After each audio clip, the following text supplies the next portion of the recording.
Hi, thanks for stopping in. I'm Kim Fraser, author of The Accidental Caregiver, Challenges and Triumphs of Intimate Family Caregiving. I write about family caregivers, those folks caring for someone either at home or they might be providing support to someone who lives in another home from them or perhaps in a facility like a long-term care center, an assisted living or supportive living environment, or any number of places. And caregivers come in all ages, come from all walks of life. And I mostly talk about those family caregivers in those intimate, relentless family caregiving situations when it's day in and day out. Sometimes it's hard for caregivers to tell their stories. And as a nurse researcher, I am embarked and embraced arts-based research. And I use arts-based methods to both help people tell their stories as well as a way to disseminate research-based information to other groups at conferences rather than simply writing a peer-reviewed academic article that is in an academic journal, and typically it's only other researchers or students who are reading their research. So this arts-based area is a whole field of study, and it's not often about the product that's produced, and sometimes arts-based methods are used in teaching. They're also used in places like cancer centers or rehabilitation environments as a way for people with a particular illness to help themselves. So if you've paid any attention to my work, or maybe you're just coming to know me and you hear me talk about arts-based interventions, arts-based methods, or collage or poetry from a nurse researcher, you'll probably pick up that I have a unique perspective on the way we do research and use research. So this little session is just inviting you to engage in an arts-based approach to tell your story rather than simply pen to paper. So I did some research around collage, and I used collage as an intervention for family caregivers to tell their stories. So what does that mean? Pretty simple. Collage is something that's accessible to everybody. We all know how to cut and paste. We've learned to do that in kindergarten for most of us. And so just grab a few magazines. You can shut this video off at any time, or you can listen to it and then play at your leisure, because it is playful. But using images and pictures instead of words often helps us to get out our story. We can use pictures as a prompt as well, and photographs of people we know. But sometimes looking at a magazine picture and cutting and pasting things that are external to us and aren't really deeply connected to us also prompts us to think deeper, because it seems safer. It's outside of our own body and our own mind.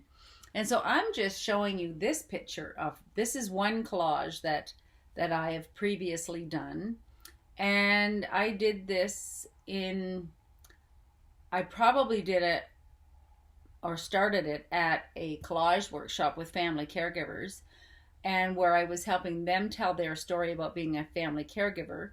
I wasn't a family caregiver, but I was the researcher on the outside, and although I've supported my mom caring for my dad, I wasn't the intimate, relentless family caregiver day to day. Sure, when I would go home from Alberta to Nova Scotia on vacations, I would always do what I could to support my mom, whether it was helping feed my dad before he got so bad that mom was the only one that had the knack to do it. I might help her, make the bed, change dad, bathe him. But I wasn't doing that day in and day out. My experience in supporting my mom as a family caregiver was vastly different than her experience with that day in and day out family caregiving. But the other experience I have is as a nurse administrator and a nurse researcher in talking with and supporting family caregivers. And so this collage was about what I see family caregivers either need or experience. And so this was just cutting and pasting. And when you do collage, you don't have a picture of what the end goal is. look through some magazines, ephemera, different, maybe it's a newspaper article, maybe it's words. It's really fun to cut out words and play with them, as I've done, or make new words out of letters. I don't have that on this particular collage, but this would be just combing through magazines, ripping out pictures or colors or things that speak to you about a topic. You might not know where it's going to lead to, so just do that ripping and cutting, and then look at all your pictures. Then you sort of group them into a way that makes sense to you. And your collage can stand alone and be what it is. You might go back and look at it from time to time, or you might use it to write about some of the images that you put together because they serve as a prompt on their own.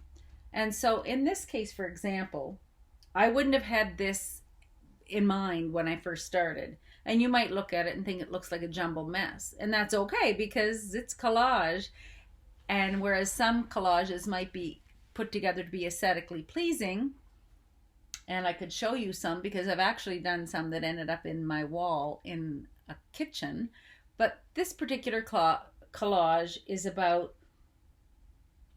what I see caregivers experience, what I think they might need, and what I might do to help them. So for example, this is an image of a head that looks very much like they're intently thinking. They're concentrating. And there's books. We need more research on intimate family caregiving. We need more science on aging and aging well. And so that's what comes into this. Then I move on and I see, well, this next part is what I actually see family caregivers living. They're stressed, they're dressing people, they're feeding people, they're cleaning their homes, but they also need to find a sense of calm amid the chaos. So that's how my collage came together. There's family pets. So there's a lot in this collage. I can't talk about it all right now, but I invite you to take part in collage.